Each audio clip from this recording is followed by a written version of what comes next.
सबसे पहले तो डेल्टा वेरिएंट प्लस से महाराष्ट्र सरकार की चिंता जो है वो बढ़ती हुई दिख रही है। लिहाजा राज्य में सरकार अनलॉक की बजाय नई पाबंदियां लगाने पर विचार कर रही है। क्या है ये खबर, बताने के लिए जुड़ रही है हमारी सहयोगी एकता सूरी।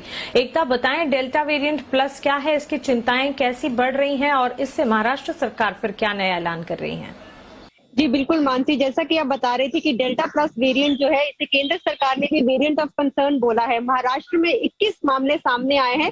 इसे देखते हुए जहां आम लोगों को इंतजार था अनलॉक की प्रक्रिया का, मसलन मुंबई में अगर हम पॉजिटिविटी रेट की बात करें या फिर ऑक्सीजनेटेड बेड्स की बात करें, तो लेवल 1 पे जो अनलॉक रिस्ट्रिक्शंस है वो लागू होने का लोग इंतजार कर रहे थे।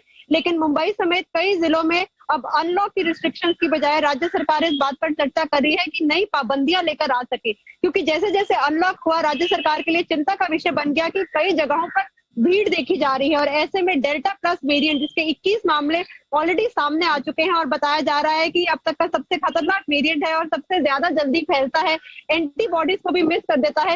इस वजह से राज्य सरकार इस बात पर विचार कर रही है। कल कैबिनेट की मीटिंग पर इस बात पर विचार किया गया कि किस तरह से नई पाबंदियां लेकर आए जा सके, ताकि डेल्टा प्लस वेरिएंट का जो खतरा राज्य पर बना हुआ है उसे रोका जा सके। क्योंकि दूसरी लहर के बाद कह रहे हैं कि तीसरी लहर जल्दी आने वाली है और तीसरी लहर खतरनाक ना हो डेल्टा प्लस वेरिएंट की वजह से।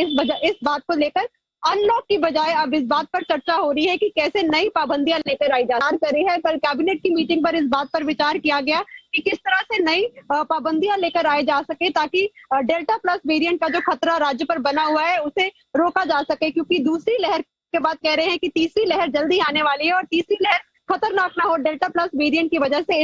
इस बात को लेकर अनलॉक की बजाय अब इस बात पर चर्चा हो रही है कि कैसे नई पाबंदियां लेकर आई जा सके। मानसी, शुक्रिया ये तमाम जानकारी के लिए। तो डेल्टा प्लस वेरिएंट है जिसका खतरा बढ़ता हुआ दिख रहा है और इसी के चलते हम देख रहे हैं कि राज्य में सरकार अनलॉक की बजाय कुछ नई पाबंदियां लगाने पर विचार कर रही है। हर अपडेट इससे जुड़े जो भी होंगे हमारे पास हम आप तक पहुंचाते रहेंगे।